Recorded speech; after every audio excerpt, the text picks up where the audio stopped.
I want to talk about loneliness today because loneliness is a longing that you have something you don't have or you miss. And unfortunately, for many of us with ADHD, feeling lonely and wanting a friend or a group of friends is very common. It's why I do what I do.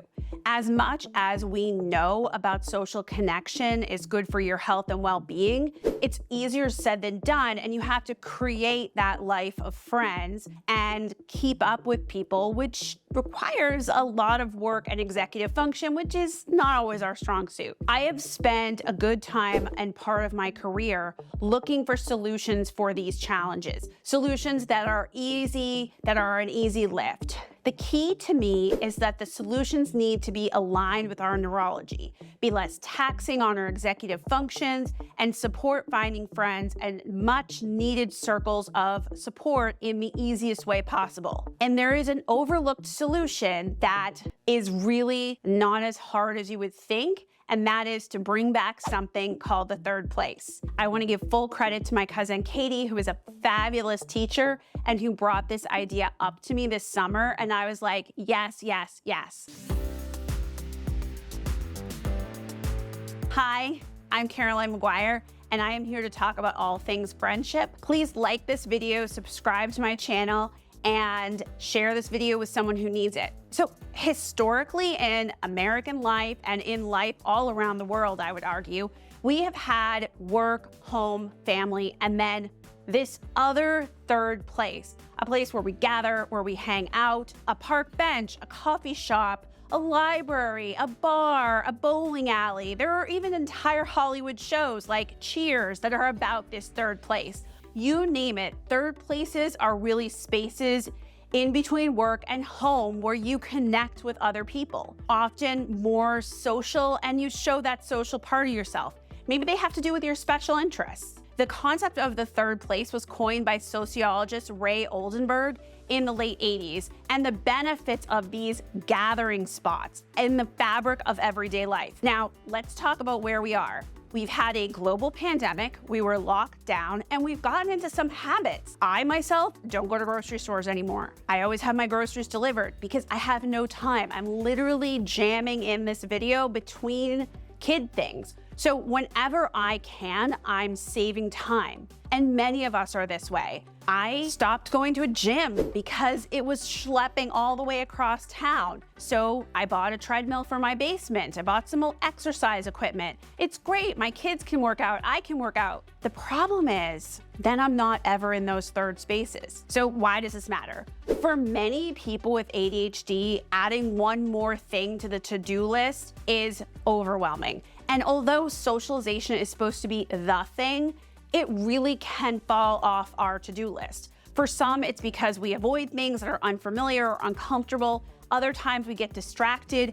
I can't believe the week is almost gone and now it's gone. For whatever reason, we have things planned, but they don't always happen. And it's important to recognize that third places offer a sense of belonging. And I think that's what everyone's looking for in the world. As neurodiverse people, we have often been othered, and we often feel sort of out of sync with people. But the third place could be a place where you go that is very neuroaffirming and really makes you feel that sense of belonging. I would say to you that feeling that sense of belonging at least once a week is important to our well-being. I actually have scientific evidence to this, but still. When our oxytocin is flowing, it helps people feel trust, reassurance, and by the way, read social cues better. Yeah, there is a paradox here. When you feel disconnected, that's when you benefit the most from connecting with others, which is, of course, hard to do, bringing back the third place. So here are 5 tips to bring back the third place into our lives. 1, pick a location that is part of your routine.